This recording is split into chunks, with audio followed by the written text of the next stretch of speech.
जी, तो अगर आपको मैथ्स अच्छी नहीं लगती और आप चाहते भी हैं कि तो आप बिल्कुल ठीक चैनल पे आए हैं। इसके बाद इस वीडियो को देखने के बाद इंशाल्लाह अब क्या आप सबके बोलेंगे कि मैथमेटिक्स तो बहुत आसान है, स्पेशली बोर्ड क्लासेस की मैथमेटिक्स। हाय, मैं हूं वलीद को आपके लिए मैथमेटिक्स की एक और रिवीजन सीरीज लेके आया हूं, जो यूनिट नंबर 1 9th क्लास की मैथमेटिक्स का पूरा रिव्यू और इम्पोर्टेंट क्वेश्चंस हैं जो बोर्ड में आने वाले हैं। इससे पहले वीडियो को स्टार्ट किया जाए, अगर आपने हमारे चैनल को लाइक एंड सब्सक्राइब नहीं किया तो प्लीज़ हमारे चैनल को लाइक एंड सब्सक्राइब कर दें और बेल आइकन भी प्रेस कर दें। जज़ाकल्लाह। तो स्टार्ट करते हैं जी हम अपना सबसे पहला क्वेश्चन। ये एक एग्जांपल है एक्सरसाइज 1.6 से पहले।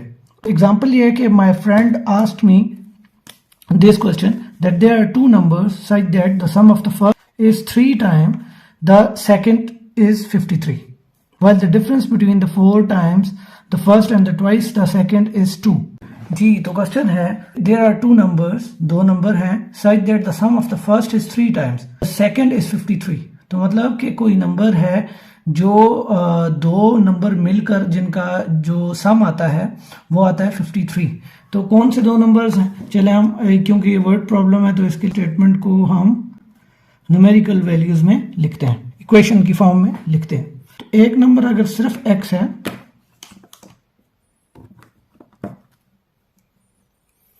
तो दूसरा नंबर जो होगा वो 3 टाइम्स होगा। तो अगर मैं पहले नंबर को x पोज करता हूं और दूसरे नंबर को y करता हूं तो कुछ इस तरह मुझे लिखना पड़ेगा, x + 3y is equal to, उनका सम जो आएगा वो आएगा 53। तो उसका सम मैं क्या लिख देता हूं 53। तो ये आ गई मेरी फर्स्ट इक्वेशन। इसी तरह सेकंड करते हैं, while the difference between 4 times the first 4x plus twice the second 2y is equal to 2। तो ये बन गई हमारी इक्वेशन नंबर 2। तो हमने इस वर्ड प्रॉब्लम को मैथमेटिकल इक्वेशन में लिख लिया। अब हमें पता है कि इस क्वेश्चन को करने के लिए हमारे पास दो मेथड्स हैं। एक को हम कहते हैं क्रैमर्स रूल और दूसरे को कहते हैं इन्वर्जन मेथड। तो क्रैमर रूल और इन्वर्जन मेथड, ये दो मेथड्स हम यूज करते हैं। तो आपकी मर्जी जो आप यूज करना चाहें, इधर you want to follow Cramer's rule और इन्वर्जन मेथड। तो इन्वर्जन मेथड का दूसरा नाम भी है जिसे हम कहते हैं मैट्रिक्स मेथड या मैट्रिसेस। ठीक हो गया। तो अब इसे सॉल्व करने के लिए क्या करते हैं, मैं अप्लाई करता हूं क्रैमर्स रूल। क्रैमर्स रूल जरा थोड़ा सा इजी है और आपको भी एडवाइस करता हूं कि अगर ऐसे वर्ड प्रॉब्लम आए तो आप क्रैमर्स रूल को फॉलो करें, क्योंकि इन्वर्जन मेथड में फार्मूला तो आपके पास मौजूद है, आपको उसका डिटर्मिनेंट भी चाहिए होता है, जॉइंट भी चाहिए होता है, फिर उसके बाद आपने उसके ऊपर मल्टीप्लिकेशन का प्रोसेस भी अप्लाई करना होता है। तो क्रैमर्स रूल करते हैं और हमें पता है कि क्रैमर्स रूल के लिए जो रिस्पेक्टिव फार्मूला होगा वो है हमारे पास x is equal to ax determinant divided by a determinant, और y के लिए जो है हमारे पास क्या होगा ay determinant divided by a determinant. तो ये दो फार्मूलाज हम यूज करेंगे, लेकिन सबसे पहले उससे भी पहले क्या करेंगे कि हम इस इक्वेशन को हम मैट्रिक्स फॉर्म में लिखेंगे, चाहे वो इन्वर्जन मेथड हो चाहे वो क्रैमर्स रूल हो। हम दोनों में हमें क्या करना पड़ता है, हमें इसे इक्वेशन की फॉर्म में लिखना पड़ता है। तो सॉरी मैट्रिक्स फॉर्म में लिखना पड़ता है।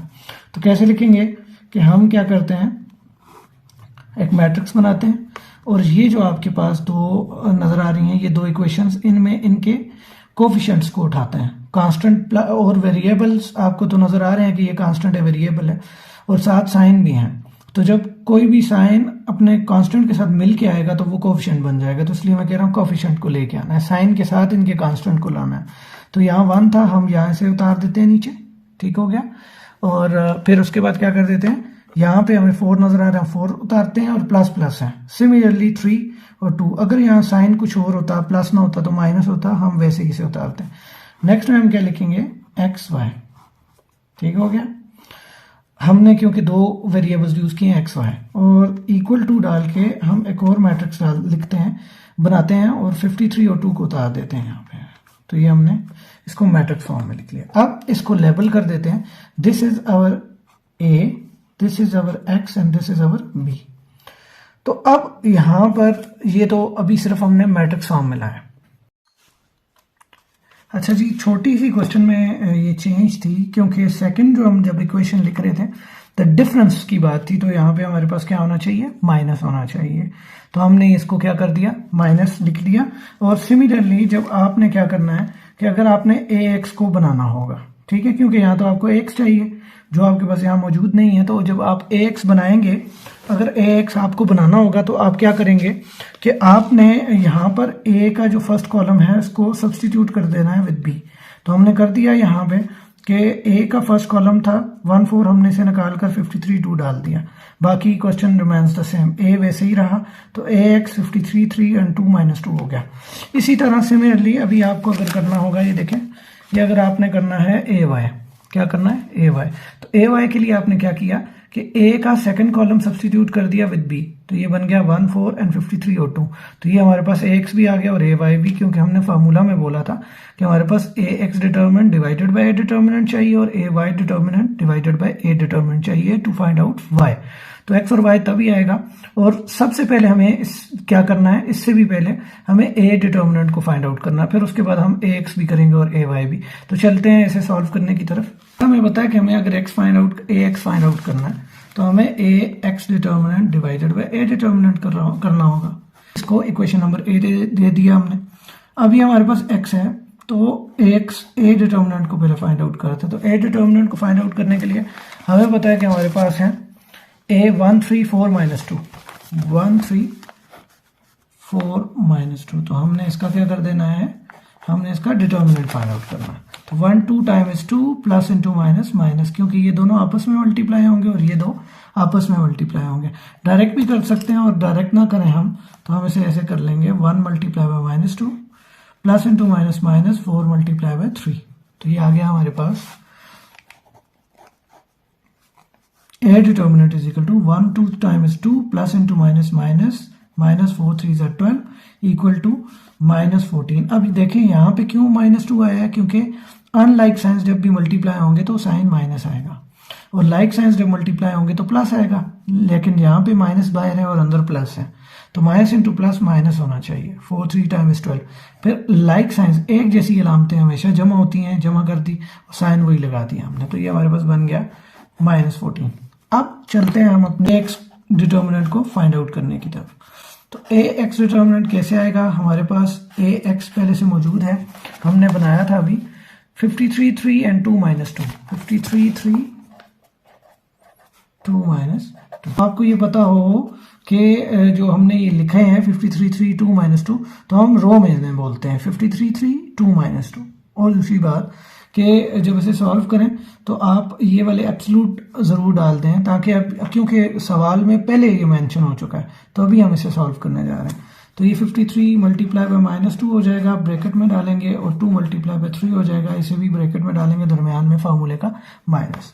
तो A X determinant is equal to 53 2 time is minus 106 minus 2 3 ज़ा 6। तो ये बन गया माइनस 112, क्योंकि लाइक साइंस ऐड होते हैं साइन माइनस ही लगता है। तो ये बन गया हमारा ए एक्स। अब ए भी आ गया हमारे पास, ए एक्स भी आ गया, तो हम एक्स को फाइंड आउट कर सकते हैं, जो हमारा फार्मूला था A X determinant divided by A determinant. तो ए एक्स हमारा है minus 112 divided by 14 minus 14 A determinant. तो ये माइनस माइनस से कट गया। अब आप इसे काट भी सकते हैं, 2 7 ज़ा 14 2 5 ज़ा 10 2 6 ज़ा 12। तो ये बना 56 बाय 7। और नेक्स्ट स्टेप में 7 1 ज़ा 7 7 8 टाइम इज 56। तो ये आ गया हमारे पास x। तो देखें जी, हमने x को फाइंड आउट कर लिया। तो दिस इज अवर x। एक नंबर तो आ गया जिसके बारे में हम बार बार बात कर रहे थे कि पहले नंबर को दूसरे के साथ इतने में ऐड करो या डिफरेंस उसका लो, तो ये सम आ जाएगा। तो x आ गया हमारे पास 8। y को फाइंड आउट करने के लिए हमें क्या करना है कि y के लिए हमारे पास फार्मूला है A Y determinant divided by A determinant. तो ए वाई डिटर्मिनेंट, तो आपने क्या किया था, यहाँ देखें ए वाई जो आपके पास था 153 4 एंड 2। ये देखें 153 4 एंड 2, शायद आपको नजर आ रहा होगा 153 4 एंड 2, 153 4 एंड 2, ये था हमारा ए वाई। क्या था, ए वाई। अब हम ए वाई का क्या कर देंगे, ए वाई का हम करेंगे डिटर्मिनेंट, ए वाई डिटर्मिनेंट। तो 1 multiply by 2 minus 4 multiply by 53 या 53 मल्टीप्लाई बाय 2, ये क्रॉस में मल्टीप्लाई हो जाएंगे। तो ए वाई जो हमारे पास आया है वो आया है 1 2 टाइम्स 2, ठीक हो गया। माइनस 453 टाइम 4 5 20, 4 3 12, तो ये बन गया 212। तो यहाँ पे हमारा आंसर आएगा प्लस माइनस माइनस साइन बड़ी वैल्यू का जो यहाँ पे थी माइनस 212, तो यहाँ आंसर आया 210। तो ये आ गया ए वाई डिटर्मिनेंट। अब फॉर्मूला हमारे पास है y is equal to A Y determinant divided by A determinant. तो ए वाई डिटर्मिनेंट आया माइनस 210 और ए डिटर्मिनेंट हमारे पास कितना है, वो है माइनस 14। तो वो आ गया हमारे पास माइनस 14। तो अब माइनस माइनस से कटा, सेम वही तरीका है कि 7 2 14, 7 3 टाइम इज 21, तो ये 30 आ गया। 2 1 टाइम इज 2, 2 15 टाइम इज 30, तो ये बन गया आपके पास 15। तो इसका मतलब हुआ कि जो दूसरा डिजिट था वो आ गया y 15। तो देखें हमारे दोनों डिजिट्स जो हैं आगे, एक था हमारे पास x, वो ये था, और y, तो x हमारे पास आया 8 और y हमारे पास आया 15। तो ये ही वो दो डिजिट थे जिनके बारे में वो दोस्त अपने दोस्त से क्वेश्चन कर रहा था। ये आ गया जी हमारा आंसर। उम्मीद करता हूँ आपको ये वीडियो अच्छी लगी होगी। अगर आपको ये वीडियो अच्छी लगी है, ये मेथड पसंद आया है, तो हमारे चैनल को लाइक एंड सब्सक्राइब करें और हमें सपोर्ट करें, बेल आइकन भी प्रेस करें। और अगर कोई क्वेश्चन आपको है इस रिलेटेड या किसी और क्वेश्चन के रिलेटेड आपने वीडियो बनानी है, तो काइंडली हमारे कमेंट सेक्शन में हमें आप फीडबैक दे सकते हैं और हम अपना व्हाट्सएप नंबर डिस्क्रिप्शन में शेयर कर देंगे। और फॉर द टाइम बीइंग, तो आपको पता है कि रमज़ान चल रहा है और बोर्ड पेपर्स भी आने वाले हैं, स्टार्ट हो जाएंगे 27 28 से, तो इसलिए हमने रिवीजन सीरीज का आगाज़ किया है। अभी चैप्टर 1 के इंपॉर्टेंट क्वेश्चंस जो हैं हम वो करने जा रहे हैं। Similarly second, third and fourth दोनों 9th एंड 10th के लिए हम वीडियोस अपलोड कर रहे हैं इंशाल्लाह। और फिजिक्स से रिलेटेड भी जो इंपॉर्टेंट मैथमेटिकल पोर्शन है, थ्योरेटिकल है या इंपॉर्टेंट क्वेश्चन हैं, वो भी हम अपनी वीडियो में इंशाल्लाह अपडेट करते जाएंगे। तो जज़ाकल्लाह जी, अपना बहुत ख्याल रखिएगा और अपने भाई को दुआओं में याद रखिएगा। अल्लाह हाफिज़।